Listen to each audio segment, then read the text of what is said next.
Hi, Karen. How are you today? Good, how are you? Nice to be here. Good. Welcome to my collaborative team's CollaborEAT. We are a live series that takes 10 to 15 minutes, and they are video conversations on Facebook and YouTube happening every Wednesday at 1 o'clock p.m. Eastern Time. The goal of the new CollaborEAT Live is to provide digestible content to both professionals and the public on a variety of topics to the collaborative process. Our CollaborEAT Live episodes consist of a variety of topics driven by our followers and our members. Topics range from ethical considerations, best practices, problem solving, marketing, specialized topics relating to collaborative practice, practice tools, and more. Whether you join us live or watch in your own free time, you can count on our weekly CollaborEAT Lives to provide you with thought-provoking conversation and educational information about the collaborative process. Today, we have Karen Sachs. Karen has always been passionate about helping people. For over 30 years, she has counseled individuals, couples, and groups during some of the most difficult times in their lives. Karen is a licensed mental health counselor, a Florida Supreme Court certified family mediator, and a parenting coordinator. Specializing in children of divorce, Karen has effectively helped many families with issues involving communication problems, divorce, and parenting. Welcome, Karen. Thank you. It's good to be Karen, here. it's good to have you. Karen, how common is it for professionals to neglect their own mental health? It is so common. It is more common than people think. People think, well, professionals have it all under control when they come into our offices.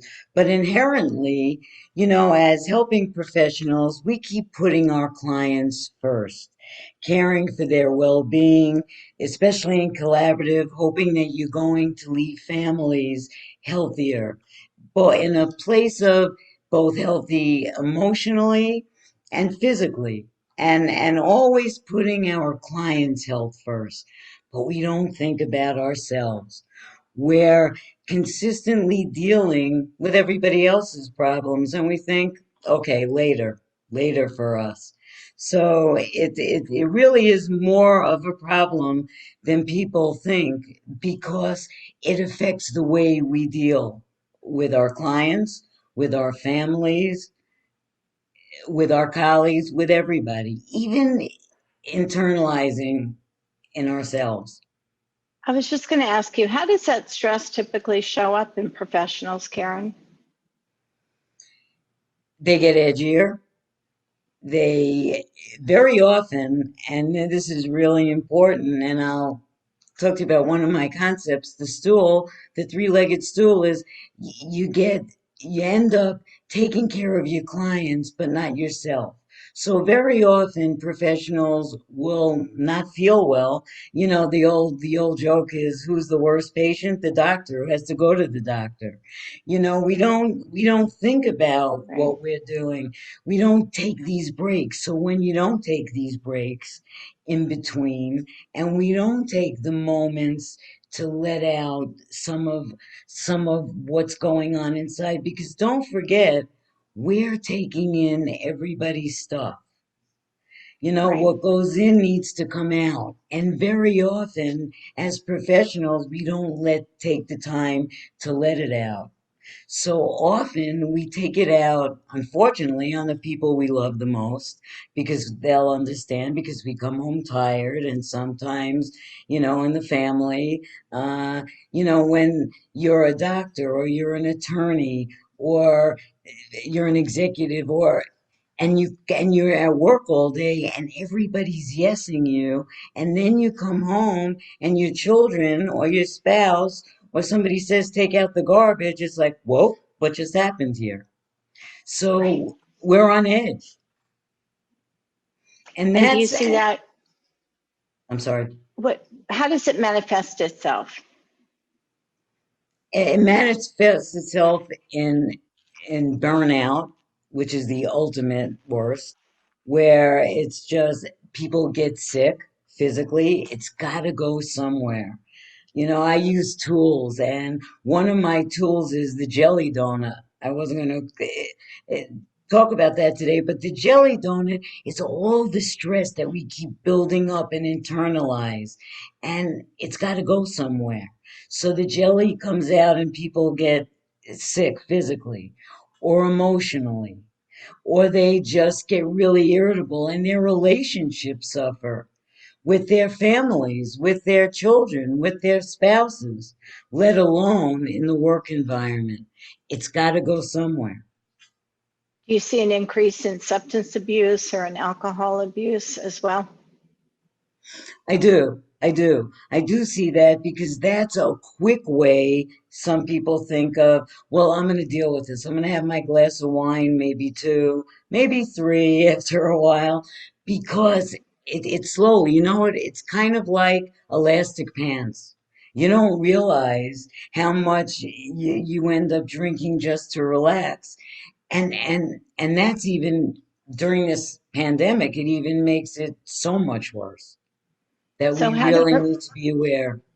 so how do professionals find a good work-life balance? I'm so glad you asked me that question because one of my favorite tools is the three-legged stool. And the three-legged stool is an example of life balance. What the three-legged stool says is you have your personal life on one leg. That's your own personal care. It's your haircut, it's your doctor's appointment. It's whatever you need to do for yourself. Hopefully maybe it'll be a passion or a hobby that you may take time for. That's that leg of the stool. The other leg of the stool is your professional leg. How many people are burdened with or feel the pressure of, I'm going to keep doing this because I have billable hours that I have to do, or so many doctors have a certain amount of clients, of patients they need to see. There's just not enough time in the day. Your inbox is never empty. So we have to worry about that leg of the stool. And I'll Right. give you some examples of that. Taking breaks in the middle of the day, making sure, really sure, even if you have to put fictitious names of appointments in, that you take some time in the day to go, to eat something, to nourish yourself.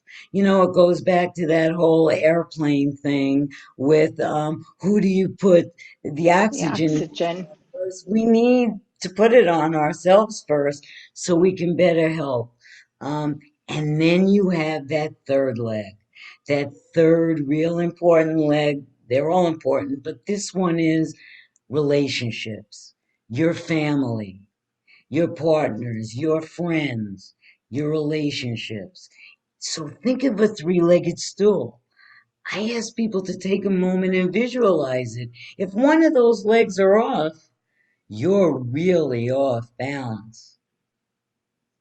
We And say, that's where Karen, people are in trouble. and I love the analogy. We say that the collaborative process is a better process for our clients. Why is it a better process for the professionals that work in the collaborative process? You know, that's really a two-part question because I think it also goes to all kinds of professionals who are divorcing as well, and professionals ourselves. It's a difference between dealing in a civil, peaceful way as opposed to an adversarial way. It eats it. I, I'm going to be unprofessional here and say it kind of eats your guts out. Sometimes, you know, you get agita when you get out of an adversarial fight, and it doesn't have to be that way. And Well, so, but it's less confrontational. it's much less confrontational.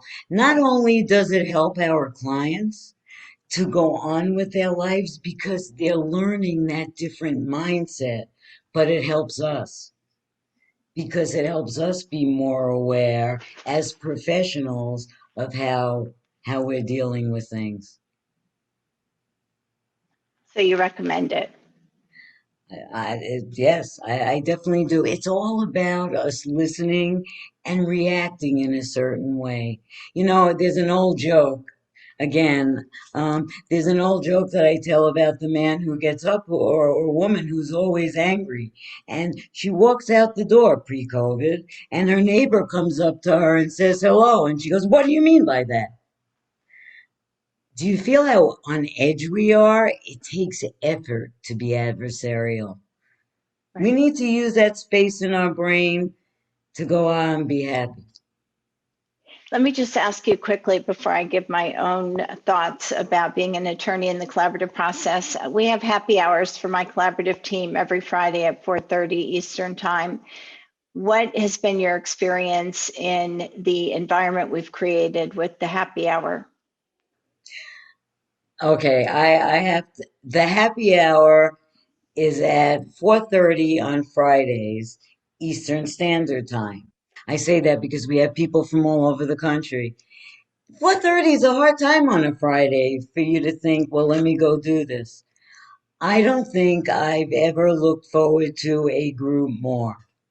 Maybe because we are the people we are in that helpful profession, but it is enjoyable. We can have a drink in our hand or not. We end with trivia, but we talk about problems and how do we help, whether it be our clients or each other. And we celebrate each other's goods and bads, and it's a wonderful group. And I couldn't look forward to anything more on Friday afternoons. And you didn't pay Right. me for And that. no, we didn't. And I think just to wrap up, what I believe we all get as professionals by being in the collaborative process is that it's very much a team effort and we have one another to rely on. We're never hanging out there by ourselves. And the fact that it's not an adversarial process, it's non-confrontational, and it's really our job to help our clients be non-confrontational and adversarial or positional takes a tremendous amount of stress off of us. And I know for me personally, having been practicing for almost 37 years, I've gotten just a whole new lease on life being in the collaborative process. Karen, thank you so very much for joining us today. Thank And for you. those of you who have been watching, if you'd like to be a guest on my CollaborEAT Live, just reach out to us via email at info@mycollaborativeteam.com and give us your thoughts and ideas, and hopefully we can schedule you for a CollaborEAT Live. Thank you for joining us today, and thank you again, Karen. Thank you.